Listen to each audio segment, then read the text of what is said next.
standing there on football and our conditioning, and it was when we were like that, they'd be like, all right, another one.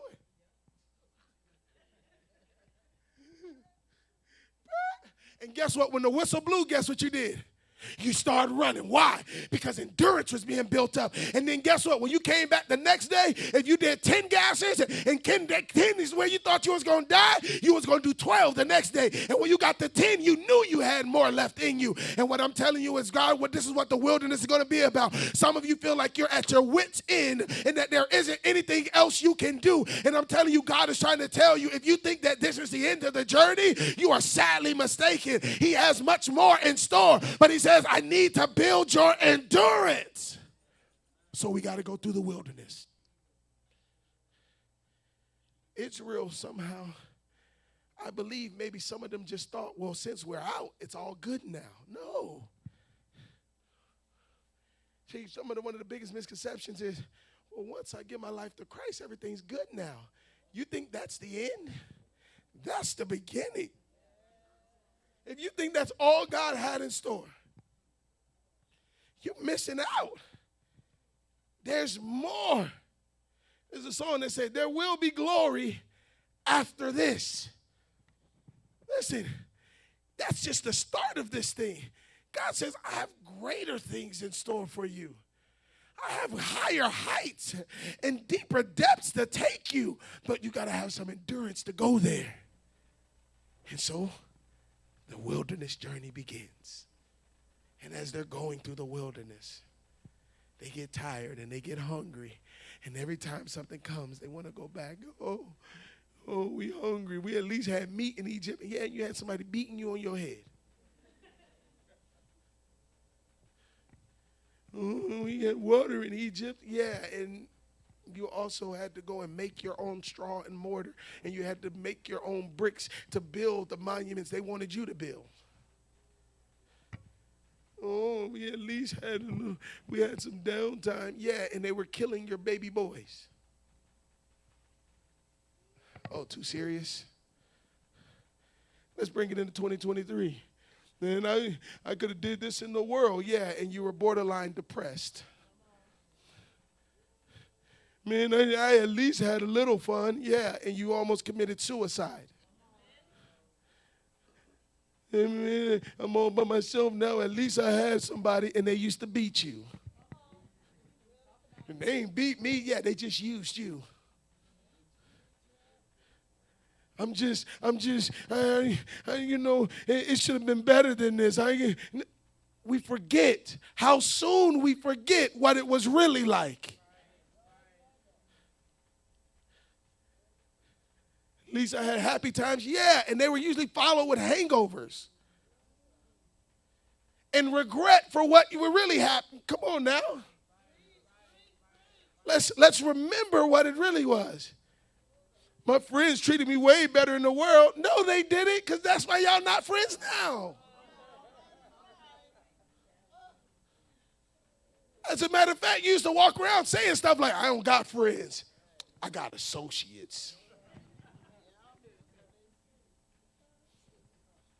These are the things. This is the way we operated, the way we functioned. But then now because there's been a couple of rough patches as we're living for God in the wilderness, we want to run back to what it used to be, not realizing how desperate we were to get away from it. And what I'm telling you, people of God, is the wilderness encounter is meant to build you up. It's going to be better than what you're experiencing in the wilderness. His goal wasn't to keep them in the wilderness. His goal was to take them into the promise. But here's what happens. You know, the wilderness journey was not meant to be over 40 years. 40 years was an extension due to disobedience and lack of faith. They literally wandered about 2 weeks away from their destination for 40 years. If you begin to pick out a map, like literally destination right over here, and they was wandering over here. Why? Because the Lord said, oh no, y'all not going in, no way. And it wasn't until that generation died off that he said, all right, Moses, go get him ready. Then Moses got himself in trouble. And he said, all right, you ain't going either. Joshua, go lead them in. So what I'm saying is, people of God, understand that this season that God is wanting to lead you in and through is about building you up. It's because God has anointed you and God has called you, and now he wants to prepare you. And in this wilderness journey, there's going to be a transforming that's going to take place. He's literally going to trim off some things in your life. He's literally going to give some guidance. There's some things that had to go. Listen, it was in the wilderness that, guess what? They learned that, oh, we can't make false gods and we can't worship them. Because while Moses was up on the mountain getting the law, Aaron down there building golden calves that he learned in Egypt and causing them to have orgies around them down there. That's what the worshiping was. These are the things that they're doing. And God said, you can't do that. That got eliminated. He began to help them understand. This is how you need to treat one another. Don't lie. Don't steal. Don't kill. Don't cheat. Don't covet. So guess what's going to happen in the wilderness?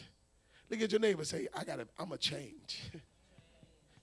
I'm going to change in the wilderness. He's going to trim some fat.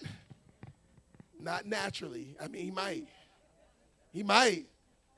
Because you'll be amazed. You start fasting, it'll go down. I don't know why. Never. No, I mean, I'm going to go there. Why? You know what?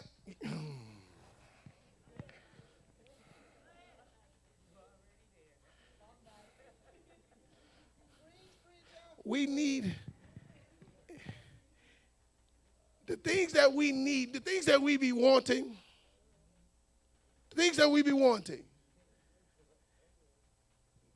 God will give it to you if you just do what we got to do. So, for instance, I'm not even going to have nobody raise their hand. But if I was going to have you raise their hand and say, how many people say, I want to lose some weight?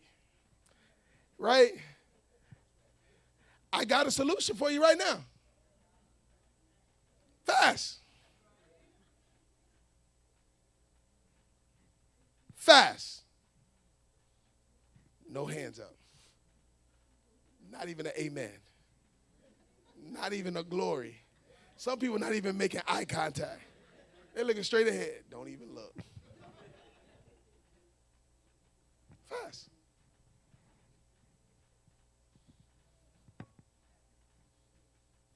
Period. Because guess what? You say, well, you can't just not fast. No, but if you fast and then you properly prepare to fast and then you break fast the proper way, you won't be eating the same way, no way. And not only, I'm not talking about fasting just the not eating part, but fasting meaning the changing and the transforming part. So what happens with a true fast, when we fast the way God wants us to fast, is the things that I was doing before I was fasting, I don't do it after I fast. So then my life has now been transformed. And so guess what? There's been a change. So now you out here like Tamala, man, I've been changed.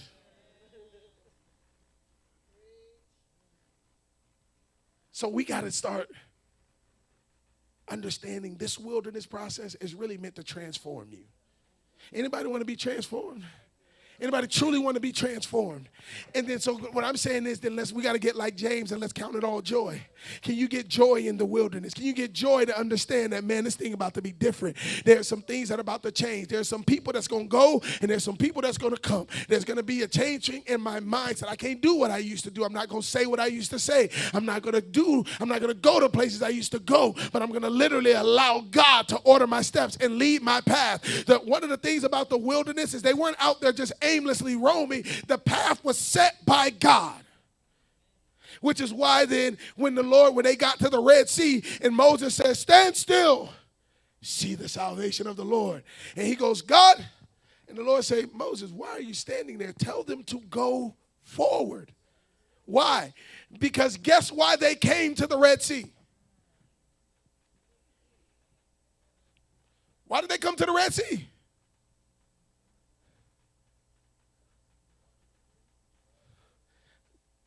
No, that was the result of the Red Sea. Huh? No. It's going to be real simple. See? I tell you, that's why you got to read the Bible. Who was leading them?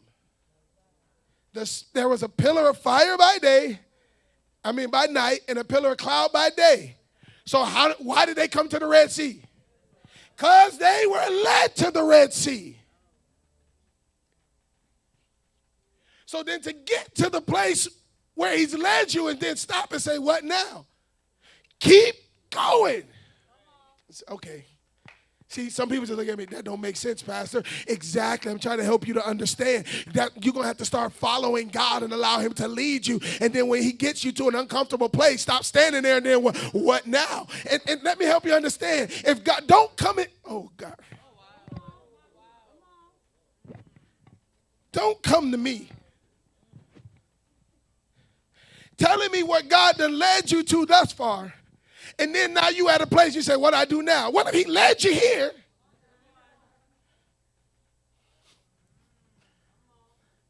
He done led you here. You sure he led you here? He absolutely led me here. But I don't know what to do next. Sound like you need to figure out where he keep leading you to. You want me to give you the magic answer? I don't have it.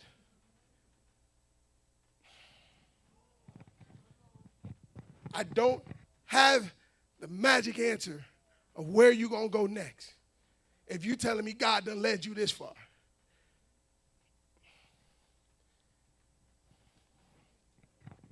Selah. I'm trying to help y'all understand some things. Because you want to know how this begins to work? I'm pastoring here today. Because this is how this be working sometimes. God done led you up to this point, and anything God has said has been null and void. But now, because he done led you to the place that's uncomfortable. Pastor, I don't know what to do.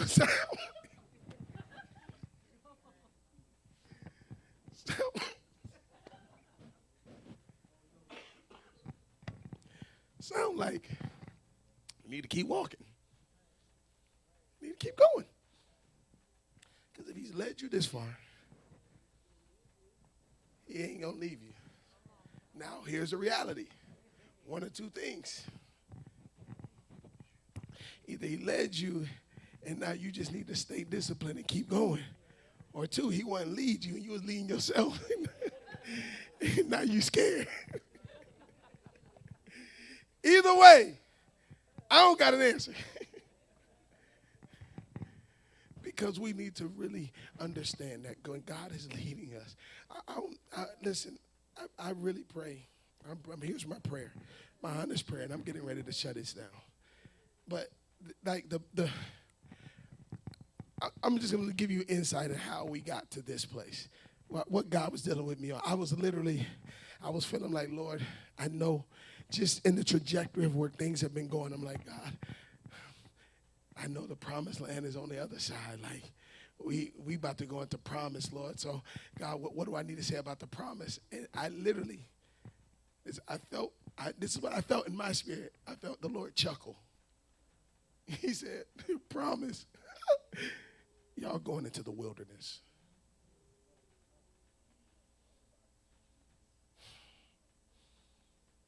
Now, I'm going to be honest with you. My first thought was, oh, Lord, no, come on, man.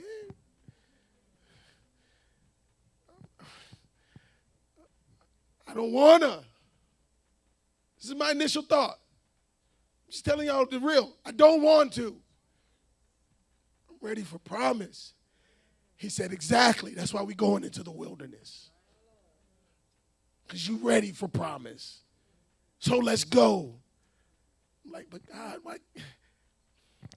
And then when I go and read the text again, he says, not taking you through the way of the land of the Philistines, because if the Philistines come out against you, you turn back and go back to where I delivered you from. So, wilderness it is. But then he said, no, but you're just not going to go through the wilderness. You got to have the right mindset in the wilderness. Count it all joy. Because if you don't have the right mindset in the wilderness, you're still going to struggle. See, what the wilderness was actually doing for them, they still didn't get it because they didn't have the right mindset. It was always a problem. And they couldn't see the blessings because the only thing they could see was the problems. They couldn't see the transformation because all they could see was the problems. And so what I'm saying this morning, people of God, is it's time to change our minds and walk through this next season with grace and humility and joy for what God is doing. God's going to mold and transform you if you allow yourself to be moldable. God's going to prepare you. See, Israel, they didn't know how to fight yet. They were a mighty people. Remember, the whole reason Pharaoh started putting Israel into bondage in Egypt because he said they're more mightier than we are. Pharaoh looked at them and said, man, they a problem. But what he didn't know is they couldn't fight. You ever seen somebody that's real big? And simply because they big, you like, man, they'll mess somebody up. But what you didn't realize is they big teddy bears. You ever seen a big dog and that dog start running? You like, man. And then he gives that goofy look like.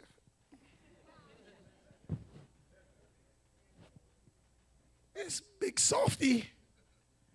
I seen this video where these people had their dogs and they had like some guy do like a test to see like if they had an intruder, would the dog protect them? And like the big dogs all tucked their tails and ran. And it was just the little scrappy dogs that were tried to bite the dude and everything else.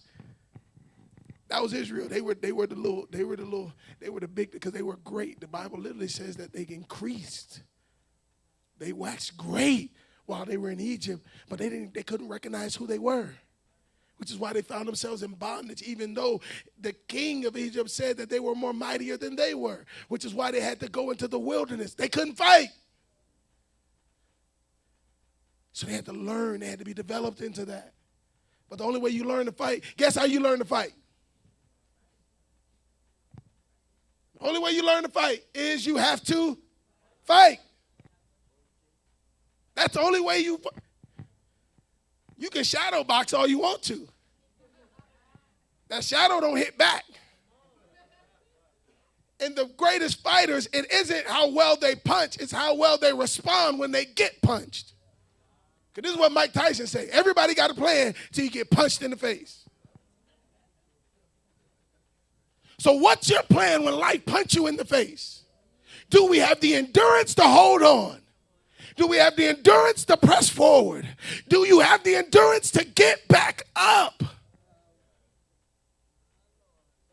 Or are you constantly getting hit with the one-hitter quitter? Money problems. I'm down and out. Kid problems. I'm down and out. Work problems. I'm down and out. House problems, marriage problems, friend problems, offense, hurt, down and out, turning back. That don't get you into promise. What gets you into promise is, the Bible says this, a righteous man falls down 7 times, but gets back up. God's wanting to build some endurance in the people of God to learn how to get back up. Why? Because you're going to encounter life. Life is going to happen. And your adversary is going to throw some stuff in the way too. But do you have enough endurance to get back up? And don't, let's not try to play it tough. Like, I get back up. Stop lying. You ain't up right now. 7 count right now. You barely got into the house of God this morning. It's a 7 count. I don't know if you understand, but at 7 count, if you ain't starting to get back up, you ain't going to make it up at 10. 7 count right now for some people. And we want to fake and talk about, I'm good. No, we're not. And you will not make it if you don't get some endurance. So I'm saying, people of God, wilderness time. But can you have joy in the midst of it? Can we count it all joy? and just begin to realize whatever it is. See, because this is when all scripture starts to come to make sense, right? All things work together for the good of them that love the Lord and that are called according to his purpose. All things. Count it all joy when any kind of trouble comes. So now I'm saying this next season, this next moment is literally meant to propel each and every one of us into what promise looks like for you. Because I understand it was for the whole nation, but everybody had their own piece, their own part. Everybody had their own inheritance. Everybody had their own part of what was going to take place, but everybody was going to have to press forward. And so what I'm saying here is this isn't an individual thing, but this is a corporate thing. It's not just a few people going into wilderness. We're collectively going into the wilderness, and everybody in the wilderness is going to have to learn to fight. Understand, when it came time for them to go into the promised land, there was a couple people who's like, well, you know, Moses actually told us that our inheritance was on this side of the river. Joshua looked at them and said, that's fine. You can leave your women and children here, but y'all men, y'all coming to fight, and y'all ain't coming back till we all get the promise. So I'm coming to tell everybody who thinks, well, I'm just comfortable where I'm at. Well, if you're a part of this group, we ain't stopping till everybody get the promise. And that means we're going to have to press forward. And so when it comes time to cross over the Jordan, come on over. All warriors, let's go. Because we got a Jericho to go defeat. We got to go get rid of all the ites. Because we got a land flowing with milk and honey. We got a land of abundance sitting before us. We got promise that's standing right before us. But it's time for us to develop some fortitude, some endurance. And that's what the wilderness is going to do. And so as you're going into this wilderness season, here's the thing about the wilderness. The wilderness ain't just for people that, you know, a lot of times because Egypt represented bondage and sin. And so then many people think wilderness was just the journey once you come out of sin. But no, the whole nation went through the wilderness. And so there are some people that if you're in this place under the sound of my voice, you got to come out of Egypt. You got to come out of Egypt. That's what you're talking about. You got to come out of sin. I'm sorry, I don't really have much cuteness today. I don't have any fancy words. Come out of sin. It's just real. We got to stop playing in sin. Like, we got to stop playing in sin. This world has people playing in sin. And if you want to know the outcome of that, read Romans chapter 1. Start in verse 18. Read out to the end of the chapter. See what the Lord feels about that. So it's time we got to start letting that go. And you say, well, then that's when you come to God and God's going to help you. That's what the new birth experience is about, is him breaking the power of sin over your life and giving you power to stand against it. So if that's you in this place under the sound of my voice, you know who you are. The first thing is it's time for you to be born again. For those that are under the sound of my voice, say, well, I've been born again. Well, it's time for you to walk through the wilderness and stop running from it. Stop running from the wilderness. Stop running back to Egypt, playing around and stuff you know you don't got no business playing around in. Avoiding the things that we know we ain't got no business avoiding. Got the pillar of cloud and fire leading us, but we stand on the outside because it's going through an area that we really ain't comfortable with. It's time for us to know to get in line with God and start moving. And listen, I'm glad it's this quiet right now because I want you to hear me. It's time to get in line and let's go through the world. Every time it got time for them to move camp, everybody had to get ready and everybody had to move together. Let's go. Levites, pack up the ark, pack up the tabernacle, get everything together. Everybody get in your positions. The cloud's moving. Let's go. It's that time. Let's go. Wherever you're at in your journey, you ain't at the promised land yet. And if you telling me you're at the promised land, come talk to me. come talk to me. If you say, Pastor, I'm already there, come holler at me. I'm interested. I can tell the Lord ain't told me we ain't there yet. I look around and we ain't there. See, because they knew they weren't in the promised land. Why? Because it didn't look like the promised land. I'm sorry. If this is the land of flowing milk and honey right here,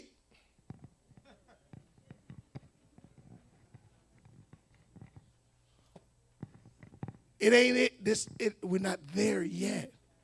But God is desiring to lead us there. And this is individual. This is as individuals, and this is as the corporate body. But it's going to take us being willing to go to this place. The wilderness is going to be uncomfortable for a season.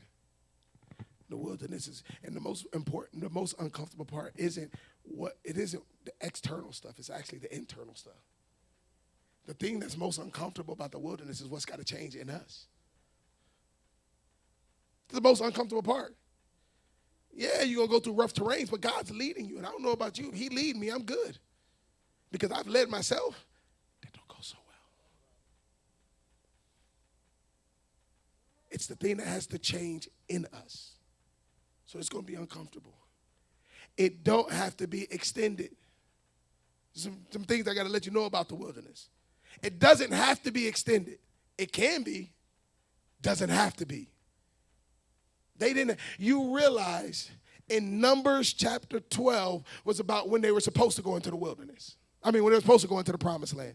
That's the first time Moses sent the spies. When that first group of spies went over, that's when they were supposed to go into the promised land. There wasn't supposed to be a book of Deuteronomy.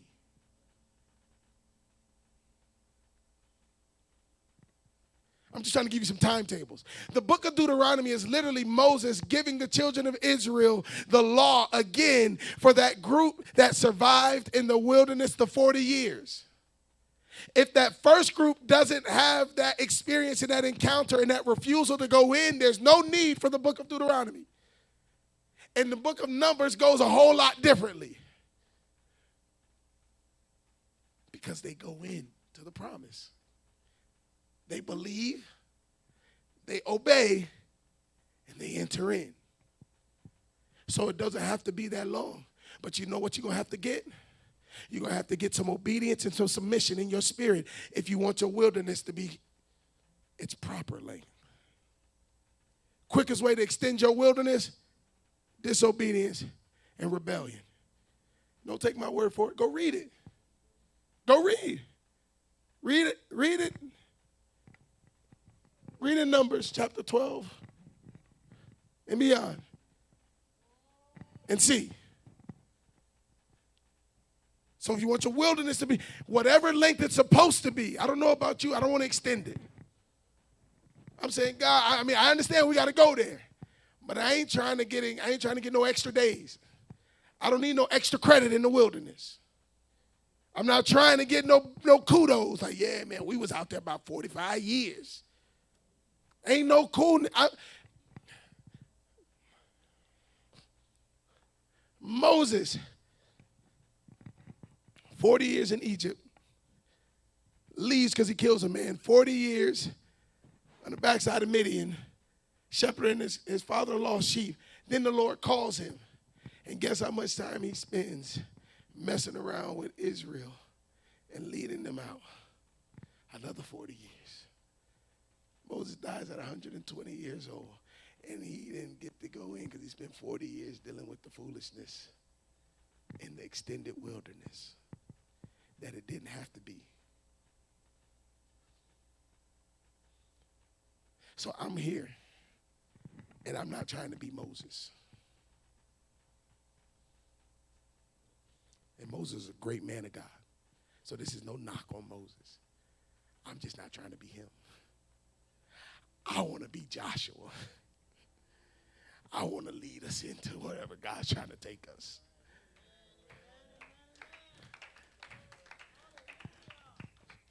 So let's flip the switch today.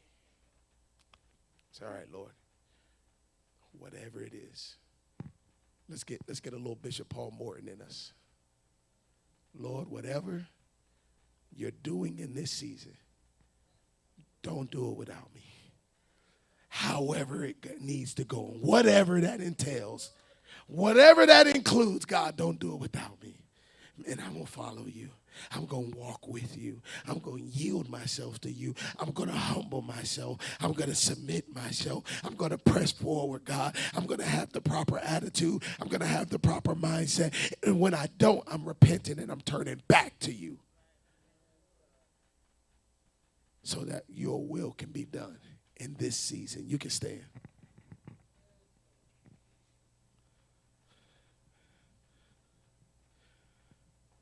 When I tell you, I would love nothing more than to jump, dance, and shout about the promise.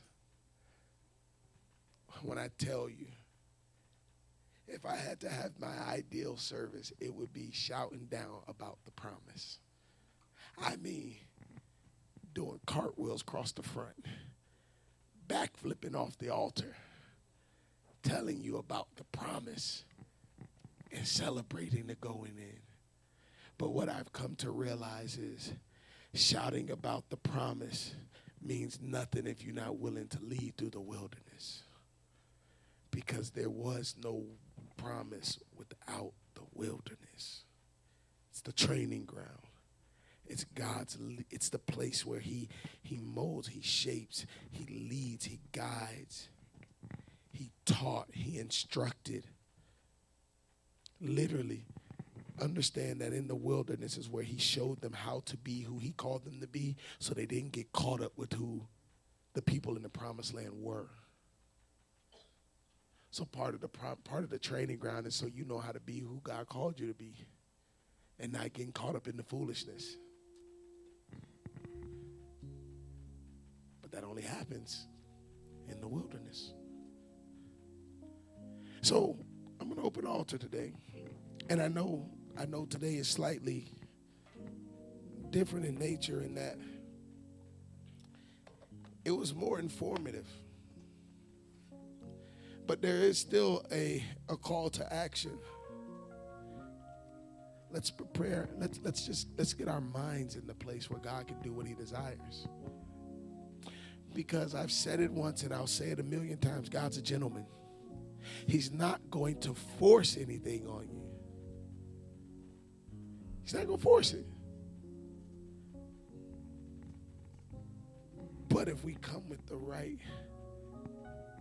posture, meaning we're saying, Lord, have your way. Do what you desire. Take your liberty. Then that's exactly what he will do. And so then I'm saying, why don't you ask God to touch your mind today? Why don't you come before the Lord today and present your mind? Or do as Paul tells us that we should be not conformed to this world, but be ye transformed by the renewing of our mind. Why don't we come before God and say, Lord, I don't want to conform to what's going on, God, but I want there to be a transformation that takes place. Why don't you begin to do a work, God? Whatever it means, whatever it takes, whatever it entails, God, that's what we want you to do. That's what I'm yielding myself to. But Lord, I need your help. Why doesn't somebody make it up in your mind today that you're going to present yourself to God? Paul said in that same chapter, I beseech you therefore, brethren, to present your bodies a living sacrifice, holy and acceptable unto God, which is your reasonable service. Anybody willing to present themselves today? Say, you know what, Lord? I'm here. And I understand what you're desiring to do. And I'm just saying, Lord, do what you want. Take me, mold me, shape me, lead me, guide me, that your will might be done. And if there's any in this place that says, you know what? I got to step out of Egypt. I've been stuck in Egypt and I got to step out of Egypt. Why don't you come today? Because in order to get into the wilderness, you got to come out of Egypt. You realize that's why you have the whole Passover experience, so that there's a delivering that can take place out of Egypt before there can be a leading into the wilderness.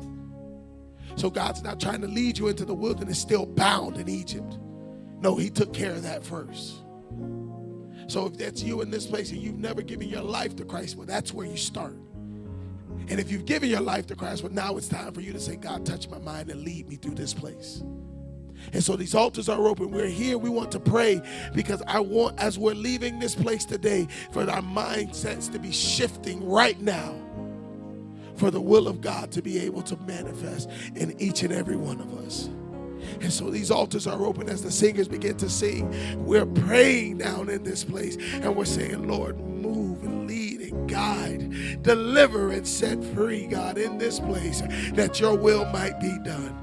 In Jesus' name, as the singers sing.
leave you with anything today,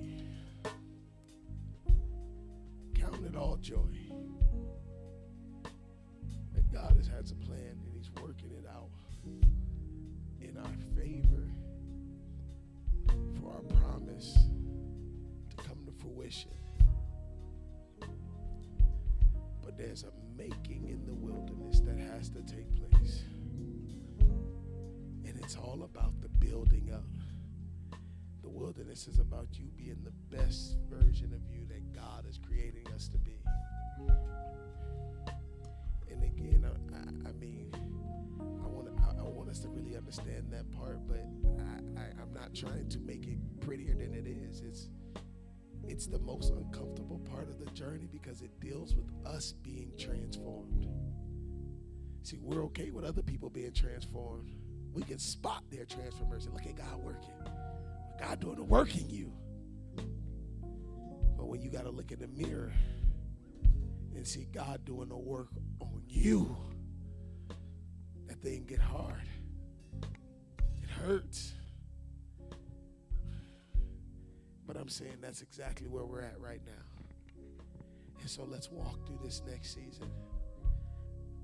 I'm not staring at you going through it, but I'm walking here with you in it. Because we're all going to be transformed for the promise. Amen. And so let's keep that in our minds. Keep that in your prayer. As you're praying, let yourself be reminded, God, make me in this season. Mold me in this season. Guide me in this season.